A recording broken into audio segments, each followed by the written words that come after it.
Hello students, so we are studying chapter 7, that is alternating current. Until now you have studied the separate R circuit, L circuit and C circuit. The AC circuit in which there is a resistance, or the AC circuit in which there is a capacitor, or the AC circuit in which there is a inductor.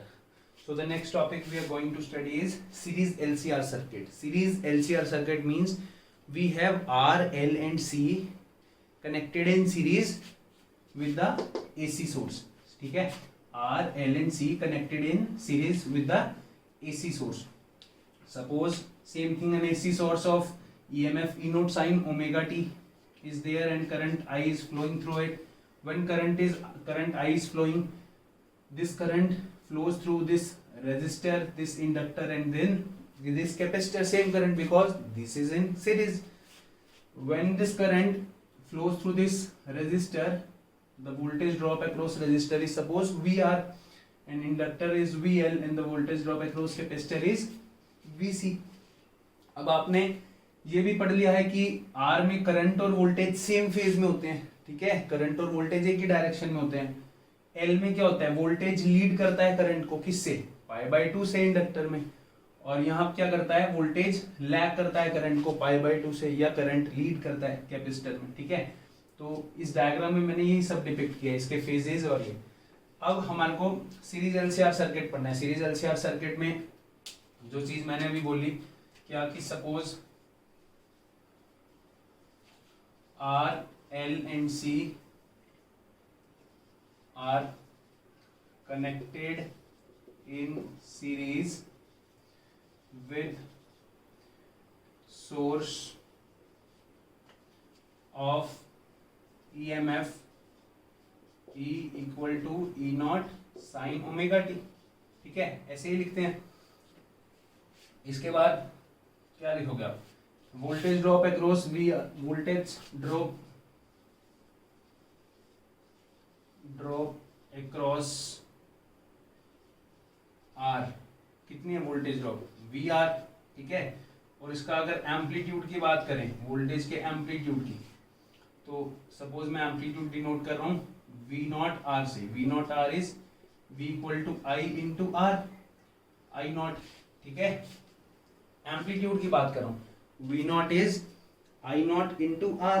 ठीक है, अब VC के across कितनी होगी और VL के across कितनी होगी, कितनी होगी VC के अक्रॉस और VL के अक्रॉस. आप ऐसे भी लिख सकते हैं, आपने पहले हमने सबस्क्रिप्ट में पीक वैल्यू या एम्पलीट्यूड सबस्क्रिप्ट से डिनोट किया था, यहाँ R लिख लेते हैं. ठीक है, voltage drop across R, same voltage drop across L, L के अक्रॉस वोल्टेज ड्रॉप कितनी है VL, और उसका एम्पलीट्यूड कितना हो जाएगा, amplitude equal to V naught L equal to I not into XL. पढ़ा था हमने inductive reactance V equal to I into R होता है ना, इसका रेजिस्टेंस क्या है, इंडक्टिव रिएक्टेंस है. ठीक है, L का रेजिस्टेंस क्या है, इंडक्टिव रिएक्टेंस है. Same voltage drop across C equal to VC, और उसका एम्पलीट्यूड की बात करें हम, तो उसका एम्पलीट्यूड कितना आएगा, V naught C equal to I not into XC. ठीक है, इतना पढ़ लिया आपने. वोल्टेज ड्रॉप तीनों के क्रॉस क्या होगा, उसकी पीक वैल्यू एम्पलीट्यूड की बात करेंगे तो क्या होगा. अब हम फेजर डायग्राम पे आए. अगर मैं इसका फेजर डायग्राम बनाऊं इस पूरे सीरीज एलसीआर सर्किट का, तो एक्स वाई एक्सिस पे फेजर डायग्राम कैसे बनाएंगे. अब तो हमने वो 3 बार आपने कर लिया, आर सर्किट में, सी सर्किट में, एल सर्किट में. ये वी आर है सपोज, मेरा जो आर है करंट भी वही होगा. ठीक है, अब यहाँ करंट है, अगर मुझे एल सर्किट बनाना है तो मैं क्या बनाऊंगा, VL π/2 ज्यादा बनाऊंगा I से. ठीक है ना, VL 90 डिग्री के एंगल पे बनाऊंगा, अहेड है, I से अहेड है ना, एंटी क्लॉकवाइज डायरेक्शन में मूव कर रहा है. ठीक है, और I से पीछे क्या है, VC. इसमें क्या करंट लैग कर रहा है, कैपेसिटर सर्किट में I है, तो ये क्या है VC. ठीक है, तो इसका एक मैं इक्विवेलेंट सर्किट बनाऊंगा. इसमें क्या है, अभी जो मैं लेके चल रहा हूँ इस सर्किट में, वो लेके चल रहा हूँ VL ग्रेटर देन VC, और we can say XL greater than XC. इसलिए मैंने ये वाला वेक्टर जो है VL vector VC, VR vector VC vector, VL vector का मैंने लेंथ क्या है, बड़ी बनाई है. ठीक है, VL वेक्टर की जो लेंथ है मैंने क्या बनाई है, वो यहाँ पर ज्यादा लेंथ बनाई है, VC की कम बनाई है. आप ऐसे भी ले सकते हैं VC ग्रेटर देन VL, तो जो ये ट्राइंगल है ये क्या बनेगा, इस साइड बन जाएगा, ठीक है। VL ग्रेटर देन VC से लेके चले तो this is VL I for L circuit, this is for C circuit and this is the phase angle. अब ये वेक्टर VL है, ये VC है, तो इसका रिजल्टेंट क्या होगा, इसी डायरेक्शन में होगा, ठीक है ना। इस डायरेक्शन में इसकी लेंथ ज्यादा है, इसकी कम है, यहाँ होगा, तो यहाँ पर कितना रिजल्टेंट होगा, सपोज दिस माइनस दिस, ये कितना बचा VL माइनस VC, ठीक है। अगर VC बड़ा होता तो यहाँ पर बच जाता VC माइनस VL, सेम चीज है, ठीक है। आप किसी भी, अगर आपको डेरिवेशन आएगा, ऐसा कभी नहीं लिखा होगा VL ग्रेटर देन VC, अगर लिखा हो तो आपको ये करना है, जनरली क्या होता है सीरीज LCR सर्किट पूछते हैं तो उसमें आपको डायरेक्ट क्या है डेरिवेशन करना रहेगा। अब इसका ये VL माइनस VC आ गया, ये VR आ गया, इन दोनों का कुछ रिजल्टेंट होगा, सपोज इन दोनों का टोटल रिजल्टेंट मैंने कैपिटल E से डिनोट किया, ठीक है, कैपिटल E वेक्टर से डिनोट किया। ऑब्वियसली इसके अक्रॉस जो वोल्टेज होगी, आपने कहा, आप बोलोगे कि सर ये भी तो E है, ये भी आपने E लिख दिया, ये E के इक्वल ही तो होगा, voltage drop across L, voltage drop across C plus voltage drop across B, इन तीनों का रिजल्टेंट तो क्या होगा, टोटल E तो बनेगा ना। सपोज यहाँ 5 वोल्ट है, या 2 वोल्ट 1 वोल्ट 1 वोल्ट, तो 2 volt plus 2 volt plus 1 volt, तो 5 टोटल बना।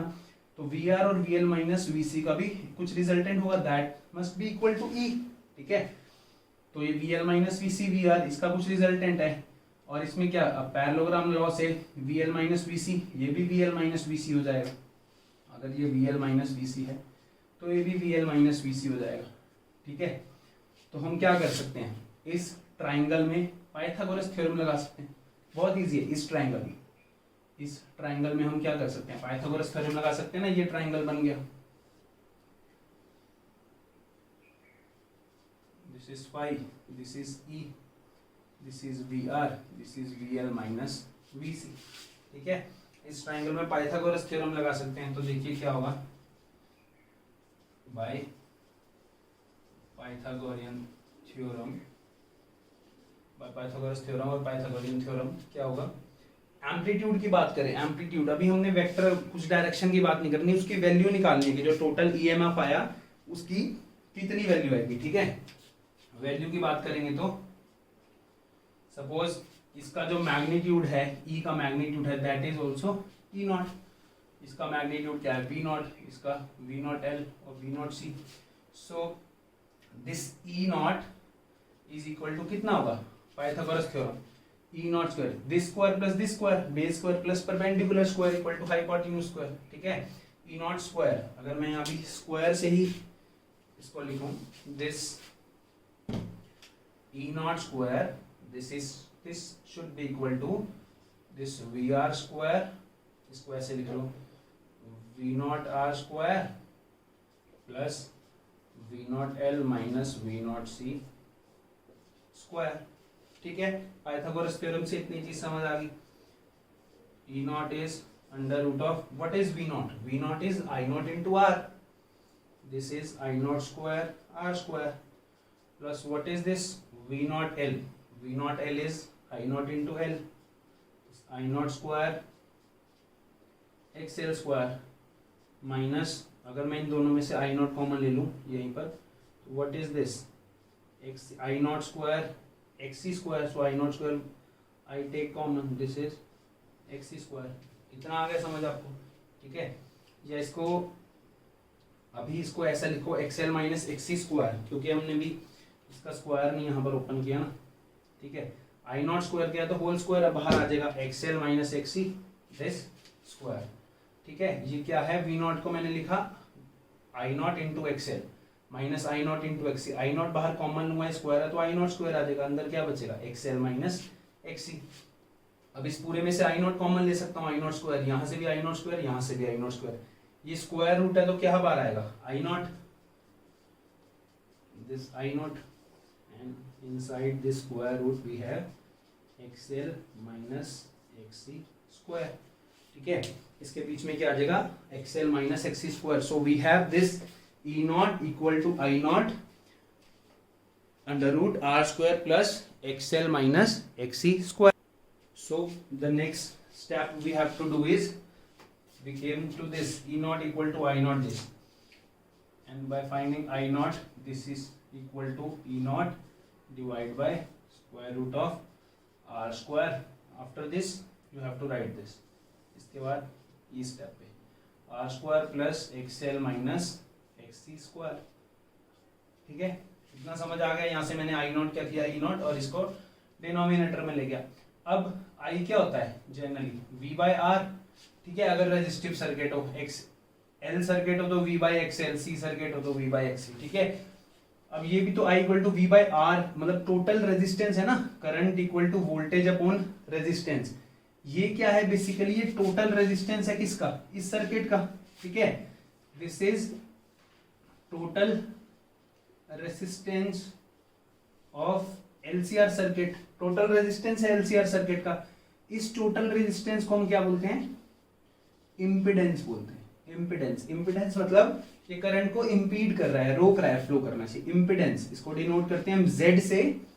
इस टोटल रेजिस्टेंस को, इम्पिडेंस को डिनोट करते हैं हम Z से, और जिसकी वैल्यू होती है R square plus XL minus XC square. Resistance ही तो है, एक्सएल भी रेजिस्टेंस है, एक्सी भी रेजिस्टेंस है, आर भी रेजिस्टेंस है. ठीक है, सो इम्पिडेंस की वैल्यू क्या होगी, Z equal to R square plus XL minus XC square. If we have VC greater than VL, अगर मेरे पास स्टार्टिंग में मैं ऐसे लेके चलता VC ग्रेटर देन VL है तो यहाँ क्या आ जाता है, XC माइनस XL आ जाता है. ठीक है, और एक पॉजिटिव क्वांटिटी आएगी क्योंकि यहाँ स्क्वायर है. So this is our impedance and this is equal to I naught equal to E naught by Z. ये तो पीक वैल्यू है.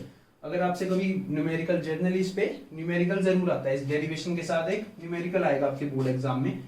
तो अगर मैं इसको √2 से मल्टीप्लाई, √2 से डिवाइड कर दूं दोनों साइड, स्क्वायर रूट ऑफ 2 से डिवाइड कर दूं, तो ये क्या बन गया, I R M S.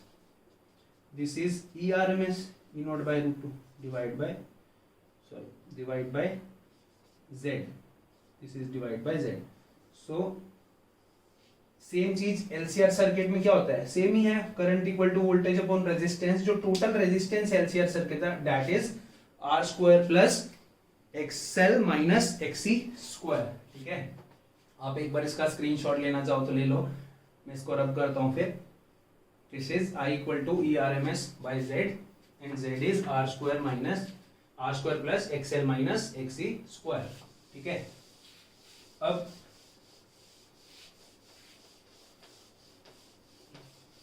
I came across this formula, very important formula.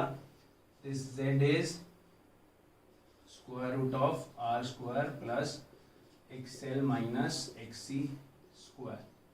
ठीक है, ये फॉर्मूला आ गया मेरे पास जो यहाँ से निकला. And this Z is called impedance. इस Z को impedance बोलेंगे. अगर मैं इसको यहीं से फाइंड आउट करना चाहूँ डायरेक्ट, ये ट्राइंगल है, सपोज ये तो वोल्टेज है इस पे VR, VL, VC, इसकी जगह मैं यहाँ पर रेजिस्टेंस ले लूं, मतलब एक इम्पिडेंस ट्राइंगल बना लूं. ये ट्राइंगल को मैंने इम्पिडेंस में चेंज कर दिया. VR का इम्पिडेंस, VR का रेजिस्टेंस कितना है, R है. VL माइनस VC की जगह मैं क्या लिख सकता हूँ, XL minus XC. So this, और इन दोनों के बीच में फेज डिफरेंस, इस ट्राइंगल में एंगल कितना है, फाई. सो दिस R और XL माइनस XC, इन दोनों का जो रिजल्टेंट है दैट इज Z. Z है ना, R और XL माइनस XC, मतलब R, C और L का जो टोटल इम्पिडेंस है RLC सर्किट में, that total impedance is equal to Z. So we can also make like this. This is impedance triangle. This is phasor diagram, simple. This is impedance triangle Z. तो यहाँ से अगर मैं निकालूंगा hypotenuse square, this Z equal to square root of XL minus XC square plus R square, यही value आएगी मेरे पास. ठीक है, इम्पिडेंस की. ये कब है, जब VL ग्रेटर देन VC है, ये XL. ठीक है, we can also write it like XC minus XL square. ये कब होगा, जब VC ग्रेटर देन VL होगा, when VC is greater than VL. ठीक है, जब VC ग्रेटर देन VL होगा. और ये कब है, जब VL ग्रेटर देन, जब यहाँ VC ग्रेटर देन VL आए, मैं आपको बता देता हूँ. सपोज मेरे पास ये VR था, ठीक है, ये VL है, ये VC है, VC बड़ा है VL से, ठीक, सेम. तो यहाँ क्या बन जाएगा, सेम आई, इन दोनों का रिजल्टेंट, कुछ यहाँ रिजल्टेंट बनेगा VC माइनस VL, ठीक है ना, कुछ रिजल्टेंट बन जाएगा, ये छोटा है ये बड़ा है, V A C minus V L, इसको इन दोनों का वी आर और V C minus V L, इनका कुछ रिजल्टेंट आएगा इस डायरेक्शन में, कुछ रिजल्टेंट आएगा ना इस डायरेक्शन में, तो ये वाला ट्राइंगल बन जाएगा। ठीक है, ये कुछ रिजल्टेंट आएगा, कुछ फाई एंगल है, ठीक, ये वाला ट्राइंगल, मतलब ये चीज ऑपोजिट मिररली नीचे शो हो जाएगी। सो आप डेरिवेशन के स्टार्टिंग में ही कर सकते हैं, V L greater than V C और V C greater than V L. ठीक है, V L greater than V C और V C greater than V L. इसको एक बार दोबारा समझा देता हूं अगर नहीं समझ आया तो आपको। This is my V R, okay, this is my V L, this is my V C. ठीक है, when VC is greater than VL, we have this VL minus VC resultant here, okay, VL minus VC। मैं ये vector क्यों लगा रहा हूँ, क्योंकि सिर्फ मैं भी ये डायरेक्शन करके वेक्टर करके इसको सबट्रैक्ट कर रहा हूँ। इस VR और VR और VL माइनस VC का कुछ रिजल्टेंट आएगा, कुछ रिजल्टेंट आया सपोज, ठीक है, दिस VL और ये रिजल्टेंट कितना होगा, E होगा, this resultant is equal to E and the this is I and this is the phase angle. ठीक है, VR और VL माइनस VC, तो इसमें इम्पीडेंस ट्रायंगल में यहाँ VC XC माइनस XL हो जाएगा, यहाँ VC माइनस VL हो जाएगा। ठीक है, this is sorry VC minus VL, VC is greater than VL ना, सो this is VC minus VL। ठीक, तो आप स्टार्टिंग में डेरिवेशन में बताएंगे कि voltage drop across L is greater then C और C is greater then L, तो उसमें उस केस में आपका ये इम्पीडेंस आ जाएगा। ठीक है, अब इसमें अगर हम ये एंगल निकालना हो, कितना एंगल है फेज एंगल, ठीक है, तो कुछ हम इसमें स्पेशल केस करते हैं, स्पेशल केसेस करते हैं। टेंजेंट ऑफ फाई अगर मुझे निकालना है, टैन फाई, टैन क्या होता है, टेंजेंट क्या होता है, perpendicular upon base, tangent phi is XL minus XC divide by R। ठीक है, बहुत इंपॉर्टेंट रिलेशन है, ये भी न्यूमेरिकल्स में यूज होता है। What is tan phi, this is XL minus XC divide by R। And what is cos phi, what is cos phi, cos phi क्या होता है, अगर कभी फॉर्मूला में Z निकालना आ जाए, फाई दिया, cos phi is base by hypotenuse R by Z, तो आपको ये दोनों फॉर्मूलाज पता होना चाहिए, इंपेडेंस ट्रायंगल से इजीली निकल जाएगा। tan phi is perpendicular by base and cos phi is R by Z। ठीक है, अब ये तो था फॉर्मूला, अब इसमें अगर केस करें, if XL is greater than XC, जो मैं लेके चल रहा हूँ, VL ग्रेटर देन VC और XL greater than XC, if XL greater than XC, अगर XL XC से ग्रेटर होगा तो क्या होगा, टेंजेंट फाई की जो वैल्यू है वो क्या आएगी, पॉजिटिव आएगी। ठीक है ना, टेंजेंट फाई की value XL greater than XC होगा, this XL is greater than XC, tan phi positive, और XL ग्रेटर देन XC का बेसिकली मतलब क्या है, this act as inductive circuit. ठीक है, XL ज्यादा है, वोल्टेज ड्रॉप अक्रॉस इंडक्टर ज्यादा है, inductive circuit XL greater than XC में। ठीक है, तो इसमें जो करंट की वैल्यू होगी क्या करता है, करंट लैग करता है, I equal to I naught sine omega T minus five, ये हो जाएगा ना। करंट क्या करता है, लैग करता है ना, किससे, फाई एंगल से, फाई फेज एंगल है हमारा, फाई फेज एंगल से करंट लैग करता है। क्यों, क्योंकि XL ग्रेटर देन XC की ऐसे बिहेव करेगा जैसे कि ये क्या है, इंडक्टिव सर्किट है। कैसे बिहेव करेगा, जैसे कि ये एक इंडक्टिव सर्किट है, तो LCR एक तरह से इंडक्टिव सर्किट की तरह काम करेगा। ठीक है, अगर if XC is greater than XL, अगर XC XL से बड़ा हुआ, XC greater than XL, जो मैंने आपको सेकेंड केस बताया, तो क्या होगा, this tan phi is given by XC minus XL divide by R। Obviously यहाँ tan phi क्या होगा, XC minus XL हो जाएगा, मैंने आपको बताया, तो tan phi की ये वैल्यू आ जाएगी। ठीक है, और इस केस में करंट क्या करेगा, ये तो कि किस सर्किट की तरह काम करेगा जब XC ग्रेटर देन XL है, कैपेसिटिव सर्किट की तरह, कैपेसिटिव सर्किट की तरह काम करेगा ना जब XC ग्रेटर देन XL है। ठीक है, और करंट क्या होगा, I naught sine omega t plus phi, current तो लीड करता है इसमें, ठीक है। So if XC greater than XL, this tan phi is XC minus XL divide by R, ठीक। अब थर्ड केस क्या हो सकता है, एक्सी ग्रेटर होगा या लेस होगा, और थर्ड केस क्या हो सकता है, if XL equal to XC. अगर एक्सएल और एक्सी इक्वल हो गए तो क्या होगा, देखो आप पुट करके देखो, अगर एक्सएल और एक्सी इक्वल हो गए तो क्या होगा। अभी इंडक्टिव सर्किट भी हो गया, कैपेसिटिव सर्किट भी हो गया। If XL is equal to XC, XL XC हो गया, अब ये फॉर्मूला लगाओ या ये फॉर्मूला लगाओ, tan फाइव क्या हो जाएगा, XL equal to XC, XL और एक्सी इक्वल है तो यहाँ क्या हो जाएगा, zero, zero by R is zero, so tan phi की value zero, that means phi is zero. Phase angle zero हो गया, tan phi zero, XL equal to XC में tan phi zero, that means phi is zero, phase angle zero हो गया। तो ये कैसा circuit हुआ, रेजिस्टिव सर्किट, ठीक है। रेजिस्टिव सर्किट में क्या था, कोई भी फेज एंगल नहीं होता, ये रेजिस्टिव सर्किट की तरह बिहेव करेगा।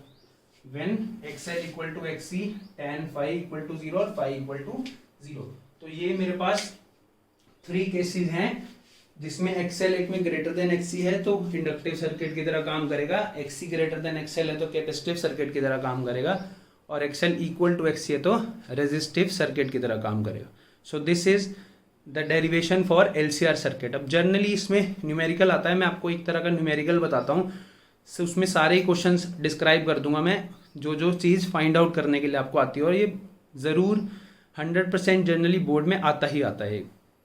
Okay, before starting the numerical, one small topic I have to tell you, that is resonance condition for series LCR circuit. What is the resonance condition for series LCR circuit?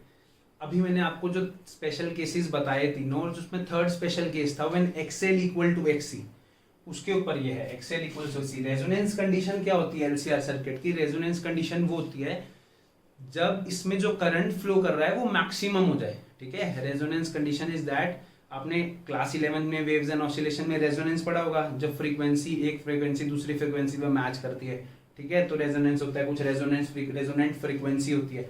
Same as this resonant circuit या resonance condition कब होती है LCR circuit की, जब current उसमें maximum हो जाए। अब आपने इसमें करंट पढ़ा है, what is current, I naught equal to E naught by under root R square plus XL minus XC square, ये पढ़ा सीरीज एलसीआर सर्किट में। When will this current be maximum, when this I naught is maximum. Maximum कब होगा, जब ये minimum होगा denominator में। ये मैक्सिमम कब होगा, जब ये मिनिमम होगा। ये तो क्या है, कुछ सोर्स है, ठीक है, कांस्टेंट सोर्स है, ये मिनिमम होगा। ये मिनिमम कब होगा, ये minimum R square plus XL minus XC square is minimum, ठीक है। और ये मिनिमम कब होगा, ये इसकी कम से कम वैल्यू क्या हो सकती है, जब ये दोनों इक्वल हो जाएं। मतलब ये जब ये वाला जो पोर्शन है, जब ये पोर्शन अगर जीरो हो जाए तो ये क्या हो जाएगा, मिनिमम आ जाएगा, simply E naught by R आ जाएगा, ठीक है। इसमें कुछ ऐड हो रहा है ना आर में, ठीक, ये चीज मिनिमम आ जाएगी। क्या, एक्सएल माइनस एक्सी, मतलब जब इसका कैपेसिटिव रिएक्टेंस और इंडक्टिव रिएक्टेंस इक्वल हो जाएगा। This is minimum when this XL minus XC square is zero, that means when XL equal to XC. So when this XL equal to XC, XL XC equal हो जाएगा, ये zero हो जाएगा। So मेरा इस condition में current क्या आ जाएगा, I equal to E naught by under root R square, that is E naught by R। और ये क्या बन गया, तो प्योर रेजिस्टिव सर्किट बन गया ना, वही जो हमने थर्ड स्पेशल केस में पढ़ा था, ठीक है।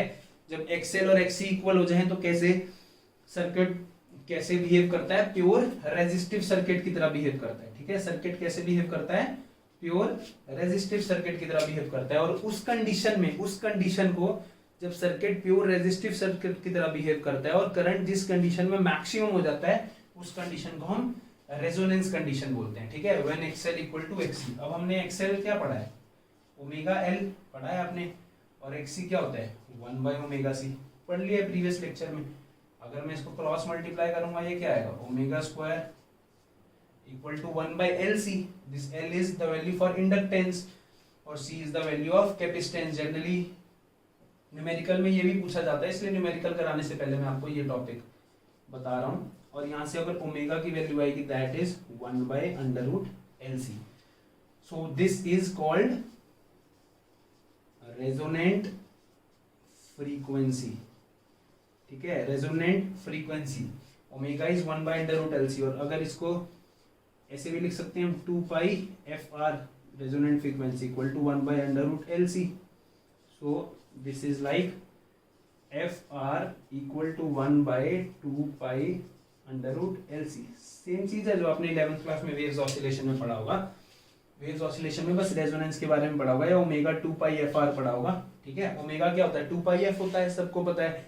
R इसलिए लिख रहा हूँ क्योंकि रेजोनेंस कंडीशन की फ्रीक्वेंसी है। ठीक है, R इसलिए लिख रहा हूँ क्योंकि यहाँ रेजोनेंस कंडीशन की फ्रीक्वेंसी है। सो ये समझ आ गया। XL equal to XC, XL क्या होता है ओमेगा L, XC इज 1/ωc, omega square is equal to 1/LC, और यहाँ से ओमेगा आया 1/√LC। ठीक है, omega is equal to 2πF, तो यहाँ से F निकाल लेंगे, ये कितना आएगा 1/√2πLC। और ये F जनरली क्वेश्चन में अगर दिया होगा, ये F किस में दिया होता है, हर्ट्ज में। तो अगर क्वेश्चन में कभी स्टार्टिंग में फ्रीक्वेंसी हर्ट्ज में दिया हो दैट मींस वो FR दिया हुआ है। ठीक है, और सिंपली ओमेगा दिया हो, ये रेडियन पर सेकंड में दिया हो, या उसकी कुछ वैल्यू नहीं दी हो और लिखा हो कि एंगुलर फ्रीक्वेंसी है या फ्रीक्वेंसी है, तो वो क्या होगा, ओमेगा होगा। सो रेजोनेंस कंडीशन को हमने याद रखना है। रेजोनेंस कंडीशन में क्या याद रखना है, एक तो ये याद रखना है XL माइनस XC, एक ये याद रखना है करंट मैक्सिमम हो जाता है। ठीक है, एक ये फॉर्मूला ओमेगा 1/√LC, और ओमेगा से आप F तो निकाल ही सकते हैं इजीली 1/2π से डिवाइड करके। ठीक है, so this is the resonance condition for series LCR circuit. It is a very important topic. So this is the numerical for series LCR circuit. Numerical में आपको बहुत सारे तरह से न्यूमेरिकल आते हैं। मैं एक टाइप का न्यूमेरिकल करा रहा हूँ आपको। क्या न्यूमेरिकल है, आपको न्यूमेरिकल में दिया हुआ है, suppose we have a series LCR circuit in which we have a inductor of 5 Henry, capacitor of 80 microfarad, resistance of 40 ohm, and it is connected to a power supply of 240 volt. ठीक है, अब सबसे पहले आपको ये ध्यान रखना है, L हमेशा यहाँ हेनरी में लेना है। ठीक है, L हमेशा आपको क्या लेना है, यहाँ हेनरी में दिया होगा H में।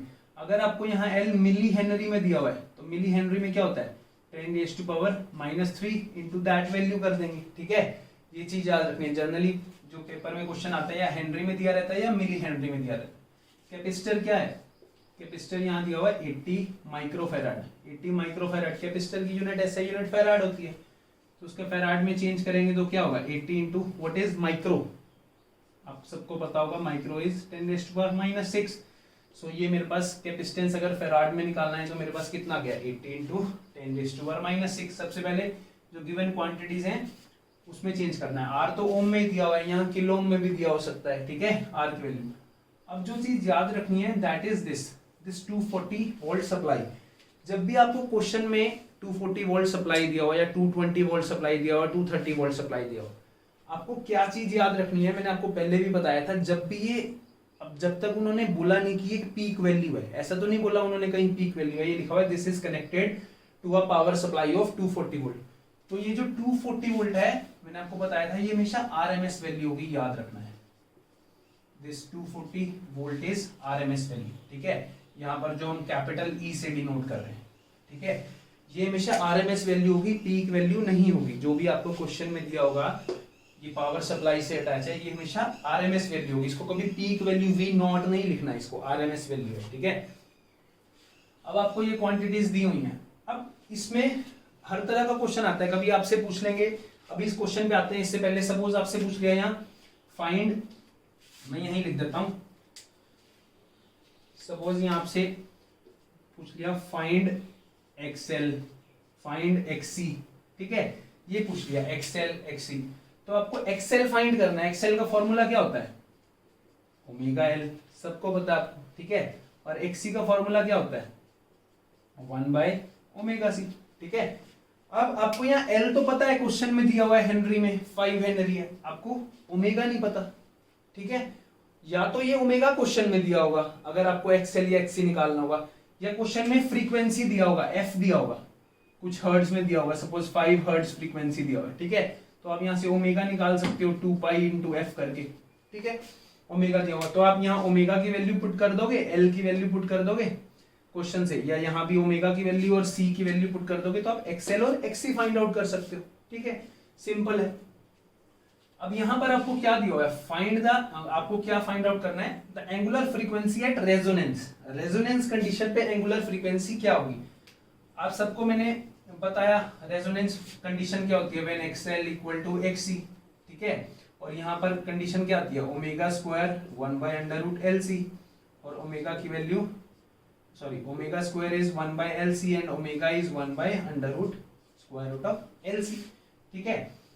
जब आपसे पूछ लिया एंगुलर फ्रीक्वेंसी तो मतलब ओमेगा निकालना है। अगर ऐसे लिखा होता है फ्रीक्वेंसी एट रेजोनेंस, रेजोनेंस पे क्या फ्रीक्वेंसी है, तो आपको क्या निकालना होता है, एफ निकालना होता है, जो हमने पढ़ा इसमें इससे पहले रेजोनेंस के टॉपिक में, ये एफ की वैल्यू निकालनी होती है। तो आपको क्वेश्चन में ध्यान से देखना है कि यहाँ एंगुलर फ्रीक्वेंसी पूछा है या फ्रीक्वेंसी पूछा है, ठीक है।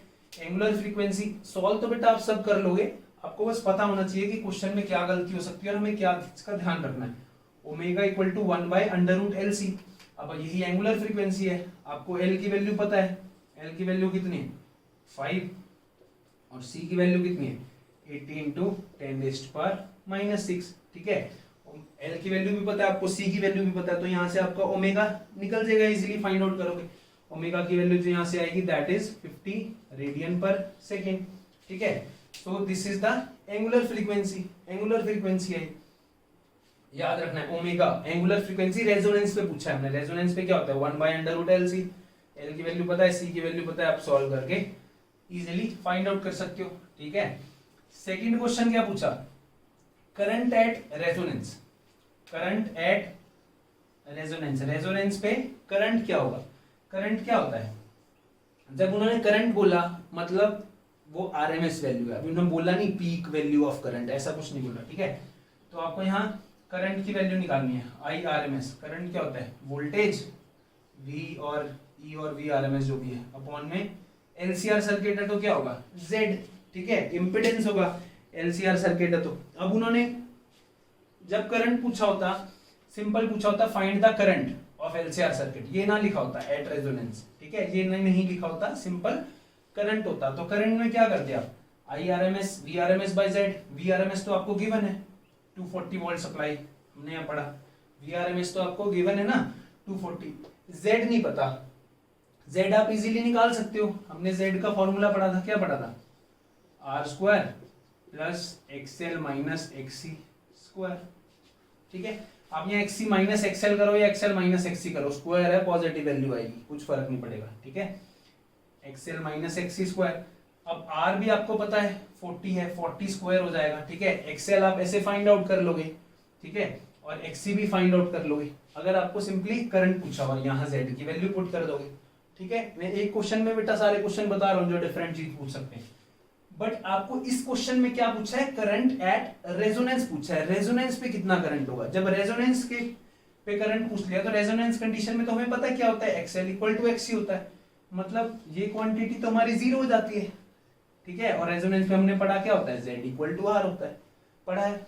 तो बेसिकली यहाँ करंट अगर हमें निकालना आई आर एम एस तो वो क्या हो जाएगा, simply V R M S 240 और जेड की क्या आ जाएगा आर, मैंने आपको बताया टॉपिक कराते हुए भी, आई आर एम एस कितना हो जाएगा V R M S by Z, और जेड रेजोनेंस में क्या है जेड इक्वल टू आर, तो सिंपली आर की वैल्यू पुट करेंगे और आर की वैल्यू कितनी है 40 ओम, ठीक है। ये कितना आ जाएगा 240/40 4 6, दिस इज 6 एम्पियर। सो हमारा आरएमएस करंट की जो वैल्यू आ गई दैट इज 6 एम्पियर, ठीक। तो करंट निकालना है तो डायरेक्ट ये फॉर्मूला जिसमें आपको जेड की वैल्यू पुट करनी है, और अगर आपको यहां पर रेजोनेंस पे करंट निकालना है तो रेजोनेंस पे यहाँ जेड इक्वल टू आर आ जाएगा। ऐसे ही एंगुलर फ्रीक्वेंसी। और थर्ड क्या है, third is potential drop across L. आप एक बार इसका स्क्रीनशॉट लेना चाहो तो ले लो। थर्ड जो हमने निकालना है that is potential drop across L, potential निकालना है। अब आपको एक्सएल पता है, एक्सी पता है, तो आप पोटेंशियल निकाल सकते हो, ठीक है। एक्सएल पता है, मैं यही कर देता हूं।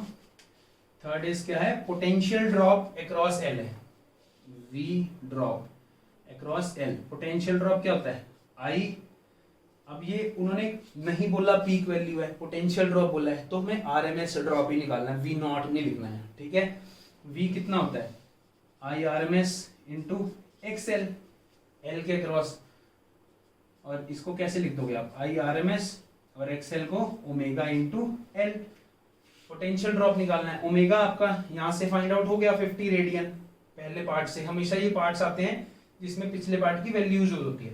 ओमेगा यहाँ से 50 आ गया आपका, एल की वैल्यू दी हुई है आपकी 5 henry, I R M S हमने निकाल लिया 6 एम्पियर। तो आप इन तीनों की वैल्यू पुट करके इजीली क्या निकाल सकते हो, पोटेंशियल ड्रॉप अक्रॉस एल।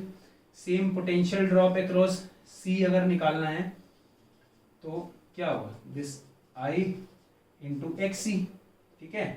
और आई क्या है मेरे पास 6 एम्पियर है, और एक्स सी कैसे निकालते हो, 1 बाय ओमेगा सी। ओमेगा की वैल्यू कितनी है 50, ओमेगा की वैल्यू यहाँ से हमारी क्या है 50, सी की वैल्यू हमारे को दी हुई है 80 माइक्रोफेराड, उसको फेराड में चेंज करना है, तो यहाँ से आपकी वीएल और वीसी की वैल्यू निकल जाएगी। तो इस तरह का क्वेश्चन आता है, मैंने आपको एक ही क्वेश्चन में सब बता दिया कि क्या क्या पूछते हैं। ध्यान रखना है उसमें कि उसमें रेजोनेंस की वैल्यू पूछी है या सिंपल पूछा है। अगर फ्रीक्वेंसी पूछा है तो डायरेक्ट बोलना है, रेजोनेंस पूछा है तो एक्सएल इक्वल टू एक्सी रखना है। जब रेजोनेंस की बात करें एक्सएल इक्वल टू एक्सी रख दिया तो जेड इक्वल टू आर रखना है हमेशा। और क्या चीज याद रखनी है, अगर जब तक पीक वैल्यू ना बोली जाए, जब तक उन्होंने नहीं बोला ये पीक वैल्यू है, तो उसको क्या कंसीडर करना है, वो क्या दे रखा है क्वेश्चन में बेटा, आरएमएस वैल्यू दे रखा है, ठीक है। इस तरह के और भी न्यूमेरिकल्स आप सब ट्राई कर सकते हैं। अगर कुछ भी आपको न्यूमेरिकल में डाउट है तो आप कमेंट में लिख के मुझे बता सकते हैं। सो this is the series LCR circuit. Thank you.